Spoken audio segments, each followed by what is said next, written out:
Yo, what is going on, everybody? It is Roush, and welcome back to the postseason for the Pokemon Speedruns Draft League Season 3. We are going over everybody's teams, and today I have with me...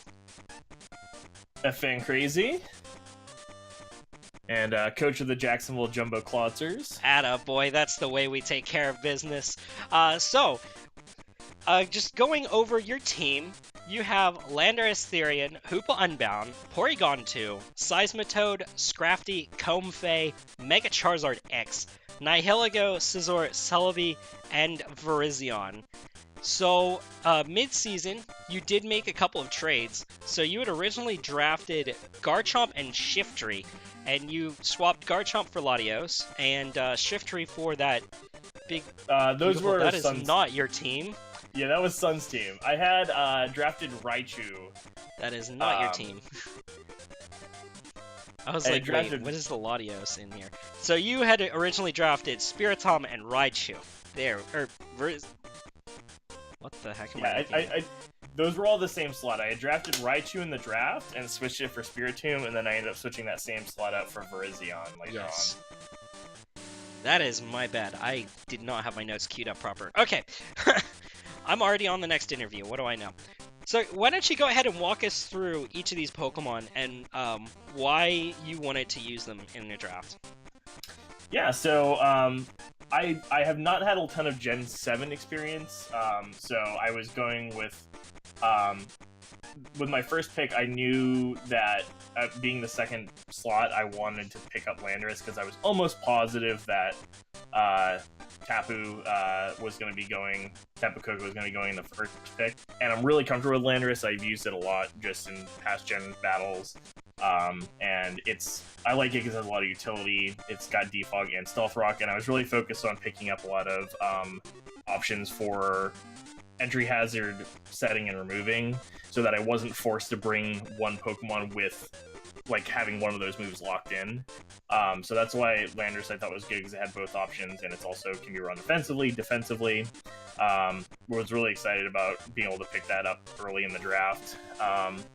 Really comfortable because it has a lot of things it can run, like Scarf, it can run Swords Dance, it can run a bunch of other things, so was happy with that, and it was a good Z-Crystal user. Second, I picked up, Charizard X?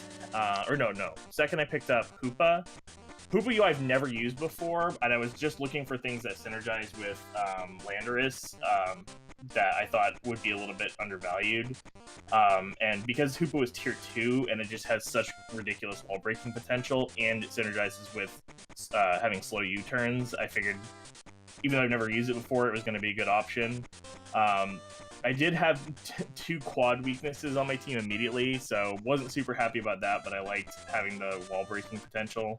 And then I picked up Charizard X next. Charizard X I've also never used, but very similar to Hoopa, like it had enormous wall breaking potential. And those two have been like my offensive core for the majority of the season. Charizard, I think, at the beginning of the season was like almost doubled up on everyone else in the league on kills really early on, so was really excited. Man. Yeah, Scolipede snuck out of nowhere and started ganking kills, but yeah, Charizard, like, it's one of those Pokemon where like you can bring something very similar every week, but they still have to like, it still punches holes in everything. It's such a mon that you have to respect. Its combination of typing and stat distribution is almost unparalleled in a draft format. It's super hard. Everybody has to build for them. And really quick note about those quad weaknesses that you're talking about, you have a whole bunch of them. I do. I have them. Here's the thing: most. None of them overlap, yeah, which is really good because in terms of type coverage, people can and were scrambling to figure out combinations of moves that could essentially take care of your team, because you had good enough bulk, you had fantastic breaking potential that everybody had to respect, and the defensive typing was super useful. Yeah, I was like I was really realizing that like having the double or multiple quad weaknesses was going to be a problem, but almost because I think I have literally the most quad weaknesses in the league, and because I have so many of them, it's almost like a blessing in disguise because you can't cover all of them in a way. So I was it managed to work out. I don't think I got royally punished for the having those quad weaknesses too many times. Yeah, because you only had one overlapping quad weakness, and that was between Hoopa and Celebi with Bug. Yeah, exactly. And they were not always brought on the same team together, and they weren't really looking to come in on the same Pokemon anyways, so one was more like breaking and one was a defensive pivot. So yeah, those three made up my offensive core. After that, other Pokemon that I really wanted to get, I really thought a lot of the tier 2s were really strong, and I thought a lot of the tier 1s were pricey sort of for their points, so yeah. I was focusing a lot on tier 2s because I think that having a bunch of options, I didn't want to be priced into bringing the same like 7 Mons every week. I thought it was going to be more versatile to have like a lot of different things that I could bring so that you couldn't just lock in knowing I was bringing X, Y, and Z every single week. Which is a very good mindset to have, especially because this was your first draft. I think that you took one of the best approaches in terms of building an overall team out of anybody. Yeah, I had watched like some other draft leagues before I even knew that this was going to happen, just because it's like right up my alley with the kind of games I play. I'm actually not very good at competitive battling normally, but this having like a limited pool and knowing what options your opponent can bring and be able to prepare for it fits my like strengths a lot better than just going in blind on ladder does. Yep. So yeah, I understand it was really exactly nice. how you feel in that. So you have a Porygon 2, more like defensive utility. So you had a defensive kind of core with like Porygon 2, Seismitoad, Celebi most weeks, Scizor most weeks, and then you kind of use like Nihilego, Charizard as cleaner type Pokemon. Yeah. But then a couple of niche picks with Scrafty, Comfey, and Virizion. Walk me through those. So literally Scrafty I drafted because I realized I didn't know almost anyone in the league, obviously, but I did go back and look at like how people who played in season 2 fared, and I realized that you were among the top players. I think you won season 2 even. So I was like, and you got like the latest pick Zygarde in the world, and I was like, I need to make sure I don't just actually die to this. So I was like, I just was combing this thing, and the set I brought against you, the Choice Band Ice Punch set, I had literally built that set during the draft because I was so afraid of Zygarde. I figured I would have more utility with Scrafty because like I think Intimidate's really powerful on like a bulky Pokemon. So I was hoping I would have more slots to bring it in, but it being Dark type actually ended up hurting me because a lot of weeks where I would want to have brought like a Fighting type, having the extra Dark type weakness, like Dark type on there, was actually hindering bringing it, so I only brought it a couple weeks. Comfey, I think, was easily the best tier 5 on the board. Like, it didn't get very many kills, but it was really good at checking certain types of Pokemon that this team could have been really weak to, like faster dragon types especially. And like, even though it didn't get any kills, well, it very well could have gotten 2 kills. It should have gotten 6. Yeah, I'm gonna stand by that. It should have gotten 6. And then even the other week I brought it against Blanister. I actually literally was gonna bring it in to clean the last 2 Pokemon and misclicked Celebi, and then accidentally got 2 kills on Celebi instead. So like it was, I think it was really good. Like, having triage, having like priority with that powerful of a move, and fairy type priority is really, really good. And I've never used Comfey before, but I was really impressed by it. And then Celebi was a little bit hit and miss. I picked Celebi. There was like a bunch of Pokemon I was considering in that slot. I was considering like Shaman, I was considering like Decidueye before I kind of fleshed out the rest of my draft. And I didn't love Celebi's typing because of the quad weaknesses, and like it's like got a lot of resistances and a ton of weaknesses, but I literally picked it because it was another Stealth Rock and it was a grass type, and I needed more Stealth Rockers so that I wouldn't be pigeonholed. And I brought Stealth Rock on every single Pokemon that could learn Stealth Rock, and I brought Defog on every single Pokemon that could learn Defog throughout the season. And I had like 4 of each, so wasn't that upset about it. Neolego was really impressive for me. It was a really good special sponge because barring like water type Pokemon, like it could come in on most special attacks, and it had ridiculously good coverage. So I was actually surprisingly, I found myself bringing Neolego way more often than I thought I would, just because it was like a really good pivot a lot of times. And then Virizion, that last slot on my team, the Virizion slot that was originally Raichu or Spiritomb, both of those Pokemon I had anticipated bringing a couple times and then never brought them. And then I just last second picked up Virizion to try to counter Ranger, and I got 2 kills, and then I lost that match anyway. So that was like the only slot I didn't feel satisfied with, like having have it on the team. Like I think every other Pokemon on my team I was pretty happy with having. All right, really quickly, lightning round. Go through your nicknames. All right, so Landorus, Calrissian, Star Wars, Hoopa. I literally like Googled the origin of Hoopa's thing on like Bulbapedia, and then it was something, and then I don't even remember where that came from. So it was something from a lot of Googling. That sounds like Star Wars. The Hoopa, I have no idea where that's from. I think that's some Hindu thing. Oh, yeah. That's right.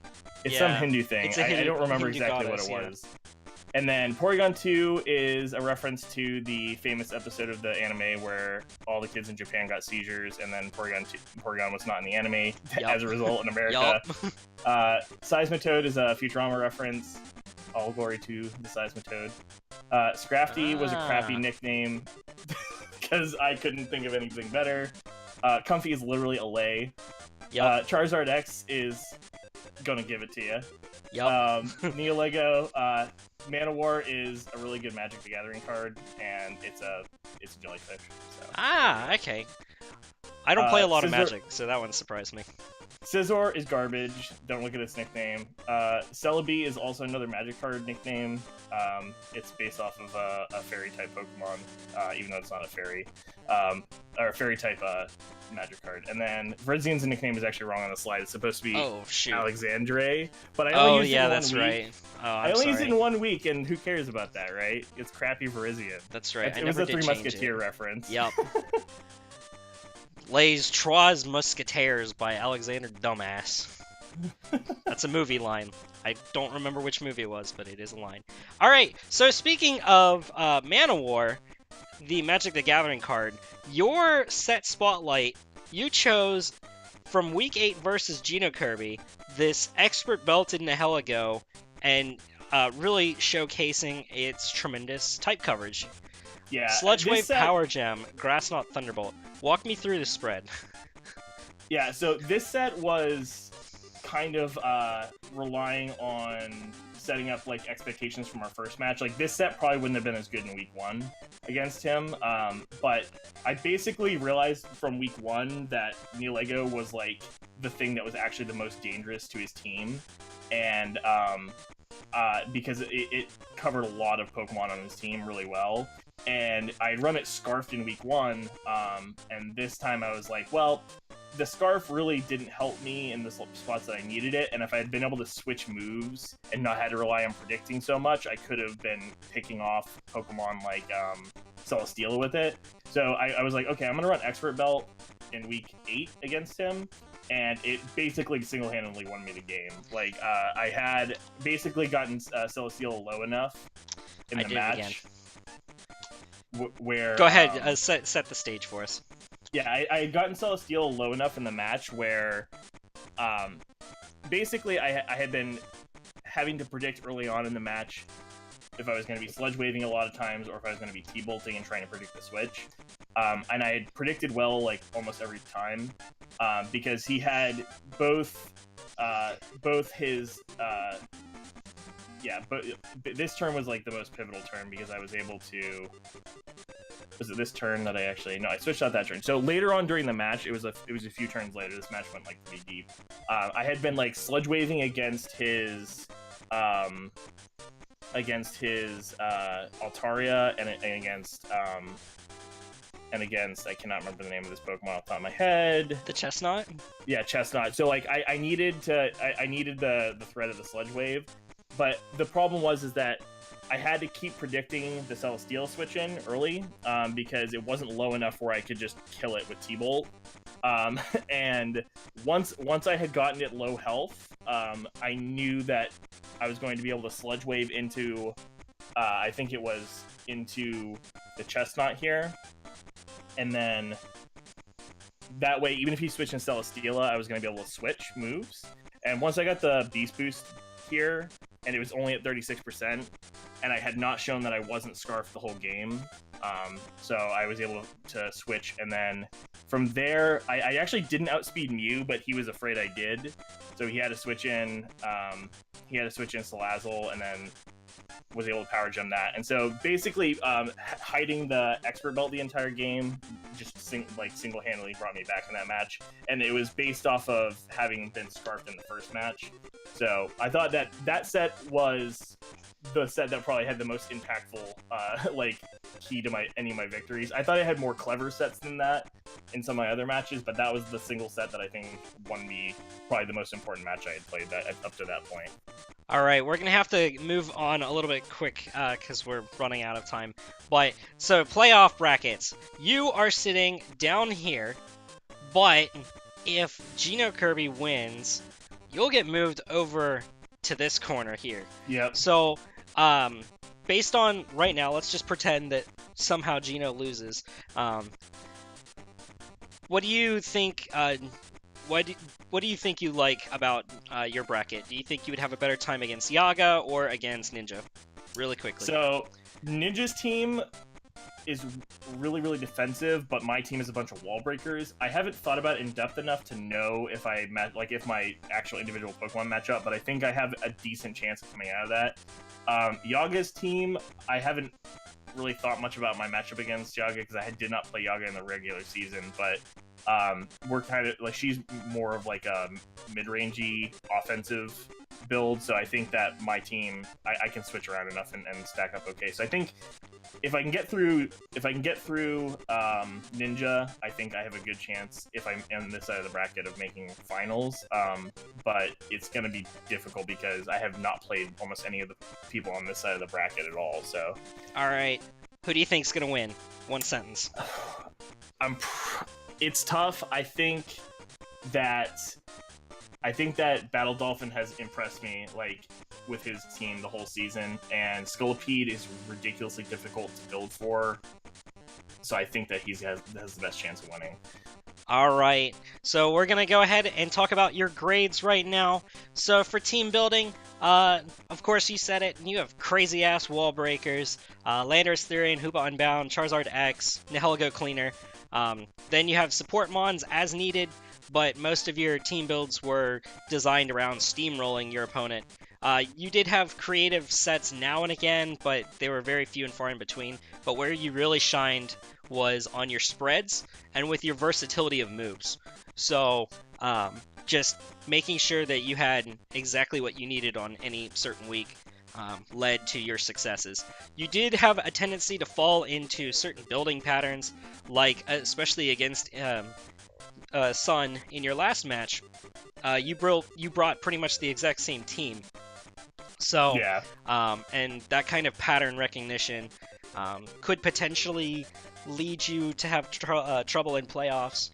But in terms of actual team building, most of the times when you had your matches, you won them during team build, especially against Roush. You definitely won in team build. So for your team building, I'm going to go ahead and grant you the A-. For match execution, mostly you played super safe. You didn't like missing inaccurate moves, so you took very few chances. you normally would prioritize a clean field and trying to get all of the hazards off the field. Like you said, defog an awful lot. And you prioritized clearing the field over extra pressure in the mid game. So sometimes you could get into that kind of mindset. Took some of those passive approaches led to openings for your opponents, but those were very few and far in between. And you definitely took advantage of what I would call the power plays. So you would get your opponent behind in a scenario, and you would just keep the pressure on. So you took advantage of those power plays. But because sometimes it took you a little bit to get to those kind of power play scenarios, I'm going to give you a B+ for your match execution. Overall, your team is incredible, one of the best.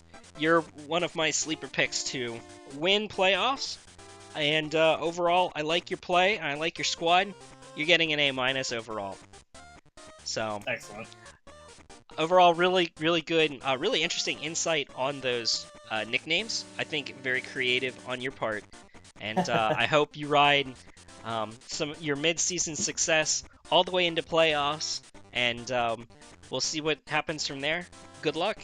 We'll see you later. Thank you very much. All right. Roush is out, guys. Peace.